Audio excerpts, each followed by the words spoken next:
Hello IGNOU students, welcome to the channel. आज इस video में हम बात करने वाले हैं MHD03 उपन्यास एवं कहानियों के सॉल्व क्वेश्चन आंसर्स के बारे में। सो मेक श्योर कि वीडियो को एंड तक जरूर देखें and do subscribe the channel if you are new to channel को अभी तक सब्सक्राइब नहीं किया या पहली बार चैनल पर आए हैं तो सब्सक्राइब कर लीजिए। इग्नू में आने वाले एग्जामिनेशन में और चल रहे एग्जामिनेशन में बहुत ज्यादा इंपॉर्टेंट टॉपिक है। आपका टॉपिक के बारे में हम बात करने वाले हैं MHD03 से related. Friends, question is Thakur का कुआं कहानी के आधार पर प्रेमचंद की समाज चेतना पर प्रकाश डालिए। आप जानते हैं कि प्रेमचंद बहुत ही अच्छे और उच्च उपन्यासकार और कहानीकार हैं। तो उनकी जो कहानी है ठाकुर का कुआं, उसके आधार पर जो सामाजिक चेतना है प्रेमचंद के अंदर, उसके बारे में आपको इसमें प्रकाश डालना है। सो बात करते हैं। प्रेमचंद ने तत्कालीन समय में भारतीय समाज की ज्वलंत समस्या जाति प्रथा से उत्पन्न छुआछूत जैसी अपमानजनक मानवता विरोधी जघन्य परंपरा की वास्तविकता को उघाड़ा है। जो ठाकुर का कुआं कहानी है उसके आधार पर जो प्रेमचंद जी हैं, उन्होंने जो भारतीय समाज में जाति प्रथा है वो कितनी अपमानजनक है, अमानवीय है या मानवता विरोधी है, उसके बारे में उन्होंने इसके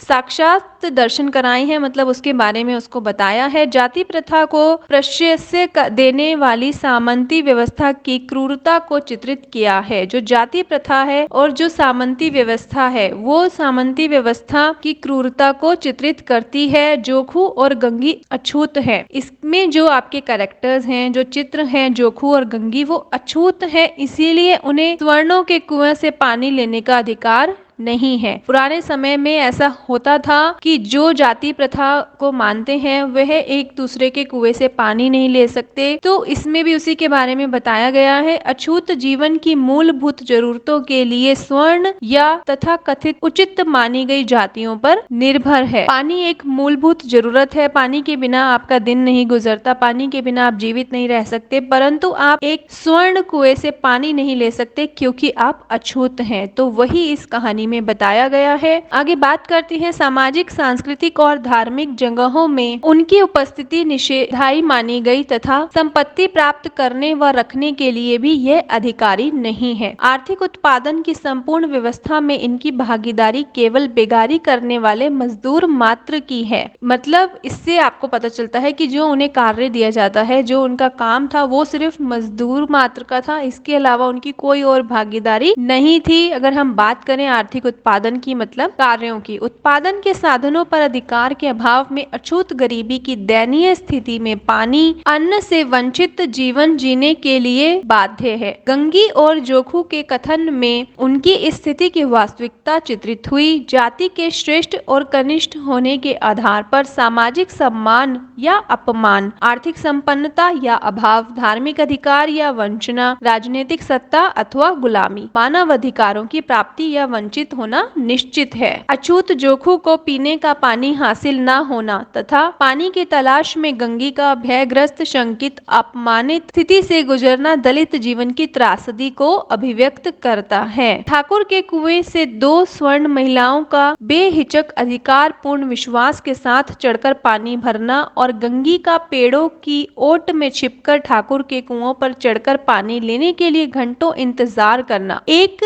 जो स्वर्ण महिला है वो बेहिचक ठाकुर के कुएं पर जाती है और पानी भरकर ले आती है, और जो गंगी है, जो अछूत है, वो पेड़ों की ओट में छुप जाती है ताकि वो चुरा कर पानी ला सके। कुएं पर चढ़कर घंटों इंतजार करती है पानी लेने के लिए। अछूतों की सामाजिक स्थिति को स्पष्टतः बयान करता है। जो उनकी सामाजिक स्थिति है वो क्या है, इन वाक्यों से उसमें स्पष्ट हो जाता है। जाति प्रथा का उल्लंघन करने पर एक अछूत को मिलने वाला दंड की गंगी को जानकारी है। हाथ पांव तोड़ने से लेकर मृत्यु दंड तक की सजा मिलती है। उसका यह अपराध दंडनीय है। अगर वो कुएं से पानी ले रही है तो ये दंडनीय अपराध है, उसे पता है। जबकि पंडित का अपने घर को जुआ घर बनाने, ठाकुर द्वारा गरीब की भेड़ चुराकर खा जाने और साहू द्वारा घी में तेल को मिलावट करने जैसे अपराधों को अपराध नहीं माना जाता। एक जो बेसिक नीड है, जो एक पानी पीने की नीड है, वो आप नहीं कर सकते। पर अगर आप एक पंडित हैं, ठाकुर है या साहू हैं। तो आप ऐसे काम कर सकते हैं जो अपराध होकर भी अपराध नहीं माने जाते, वो इन सभी पंक्तियों में बताया गया है। बल्कि स्वर्ण जातियों को श्रेष्ठत्व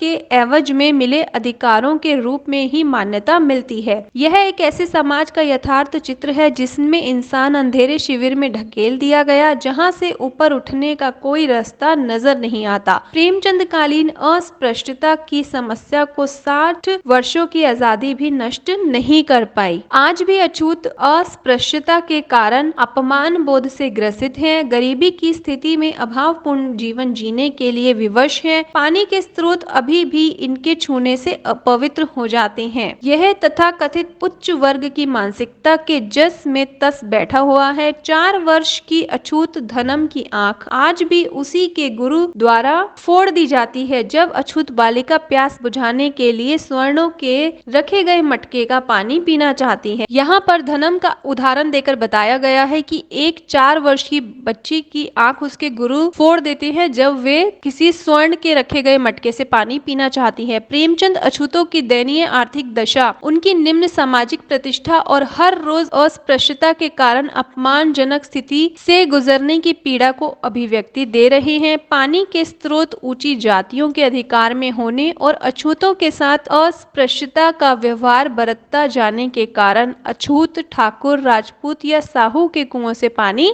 नहीं ले सकते। जोखू के शब्दों में अछूतों की वास्तविक स्थिति को प्रेमचंद ने अभिव्यक्त किया है। ठाकुर के कुएं पर कौन चढ़ने देगा, दूर से लोग डांट बताएंगे। साहू का कुआं गांव के उस सिरे पर है, परंतु वहां भी कौन पानी भरने देगा और कोई कुआं गांव में है ही नहीं। जोखू के इस बयान से यह साफ पता चलता है कि अछूतों की आर्थिक दशा ऐसी नहीं कि वे अपने लिए एक कुआं तक खुदवा सके, क्योंकि जो भी कुएं उसने बताए वो सभी ठाकुर के या साहू के हैं। जोखू के इस बयान से पता चलता है कि मजबूरन स्वर्णों के आगे पानी के लिए गिड़गिड़ाने के अलावा कोई अन्य चारा या विकल्प इनके पास नहीं रह जाता। पानी जो मानव जीवन की नितांत जरूरत है, जिसके लिए एक इंसान को बेबस होना पड़े और मनुस्मृति के विधानों का पालन करने में स्वर्ण समाज आज भी लज्जा महसूस न करे, अमानवीय अत्याचार करके जाति अह को तुष्टि करे, यह शायद संपूर्ण संसार में धार्मिक कट्टरता का एक अकेला उदाहरण है। इस प्रकार हम कह सकते हैं कि प्रेमचंद ने अपने लेखन में यथार्थ को पहचाना और उसे पहचानकर अभिव्यक्त किया। सो फ्रेंड्स, ये जो पूरा आंसर मैंने आपको रीड करके बताया है और अपनी तरफ से मैंने आपको एक्सप्लेन भी किया है। सो फ्रेंड्स, ये आंसर आपके लिए डेफिनेटली एग्जामिनेशन में हेल्पफुल हो सकता है। आप इसे स्क्रीनशॉट कर सकते हैं या आप इसे समझकर अपने अकॉर्डिंग लिख सकते हैं। इसमें हमने डिफरेंट एग्जाम्पल्स के द्वारा आपको ठाकुर का कुआं कहानी का आधार बताया है, जिसमें सामाजिक चेतना पर जो प्रकाश प्रेमचंद जी डालना चाहते हैं उसके बारे में बताया गया है। सो आई होप ये वीडियो आपके लिए इन्फॉर्मेटिव रही होगी। अगर आप इसी तरह के और भी क्वेश्चंस इजी आंसर्स के साथ पढ़ना चाहते हैं तो आप बुक रेफर कर सकते हैं। इस बुक का डायरेक्ट लिंक डिस्क्रिप्शन में दे दिया गया है, जिसमें आपको यूनिट वाइज सभी टॉपिक कंटेंट मिलेगा, साथ ही साथ प्रीवियस ईयर के सॉल्व क्वेश्चन पेपर्स भी आपको देखने को मिलेंगे। तो आप इसको जरूर देख सकते हैं। एमए डिग्री का आपका सब्जेक्ट है हिंदी का, एमएचडी उपन्यास एवं कहानियां। So I wish you luck for your examinations. जल्द ही मिलेंगे एक नई वीडियो के साथ। Thank you for watching the video till end stay tuned with the channel for more updates.